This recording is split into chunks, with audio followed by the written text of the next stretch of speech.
आणि एक महत्त्वाची बातमी, 1 ते 2 जागांसंदर्भात मतभेद आहे, लवकरच तोडगा निघेल असं चव्हाणांनी म्हटलंय। साताऱ्यातून संधी दिली तर लढणार असंही पृथ्वीराज चव्हाण यांनी स्पष्ट केलंय। संजय निरुपम हे नैराश्यापोटी बोलतायत असं देखील पृथ्वीराज चव्हाण म्हणाले। आहे का तुमच्यावर सुद्धा की त्यांच्या चिन्हावरती निवडणूक लढवण्याचं? कारण तुम्ही ठाम आहात की तुम्ही काँग्रेसच्या चिन्हावर लढवणार जर उमेदवारी दिली तर। नाही, दबाव असे तर प्रश्न नाही आहे काही. म्हणजे आता ती चर्चा मला वाटतं करणं व्यर्थ आहे.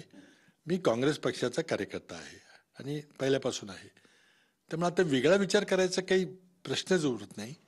फक्त आमची प्रामाणिक इच्छा आहे की ताकदवर उमेदवार देऊन आपण भाजपच्या खासदाराला निवडून येऊ देता कामा नये.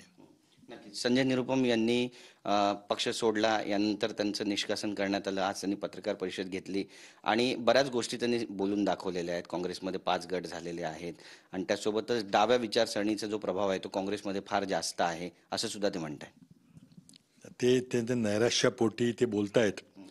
त्यांना पक्षाने निलंबित केलेले आहेत, त्यांनी पक्षाचा राजीनामा दिलाय, त्यांची काहीतरी ॲडजस्टमेंट महायुतीच्या कुठल्या तरी घटक पक्षाची झाली असेल. त्यांना एक काँग्रेस पक्षाकडून एका तिकिटाची अपेक्षा होती. आता 3 पक्षाची जागा वाटप आहे, प्रत्येकाचं समाधान होऊ शकत नाही. पण नैराश्यापोटी केली गेलेली वक्तव्य फार गांभीर्याने घ्यायची नसतात. बाहेर बोलून आणि तणाव वाढवण्यामध्ये काही अर्थ नाही आहे. आम्ही 48 जागापैकी जवळजवळ 45-46 जागांचा निर्णय घेतलेला आहे.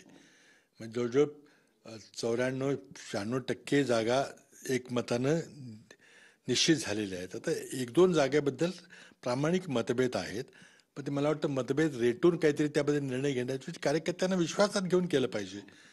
त्यामध्ये काही वावगं आहे असं मला वाटत नाही. आणि मला वाटतं की परस्पर धमक्याची विधानं कोणीच करू नयेत. आम्हाला एक मोठं उद्दिष्ट साधायचं म्हणजे महाराष्ट्रामध्ये इथं भारतीय जनता पक्षाच्या नेतृत्वाखालच्या महायुतीचा पराभव करायचा आहे. आता घोषणा द्यायला काय, मोदींनी 400 पारची घोषणा दिलेली आहे, भाजपचे 370 येतील म्हणून घोषणा दिलेली आहे. घोषणेवर काही बंदी नाही आहे, त्याला काही पैसे लागत नाहीत आणि त्यामुळं 45 पार काय, 46 पट काय, का 48 म्हटले तरी काही त्यांना काही बंदी नाही आहे. कॅमेरा पर्सन नरसिंगचा गिरीश गायकवाड, TV9 मराठी, मुंबई।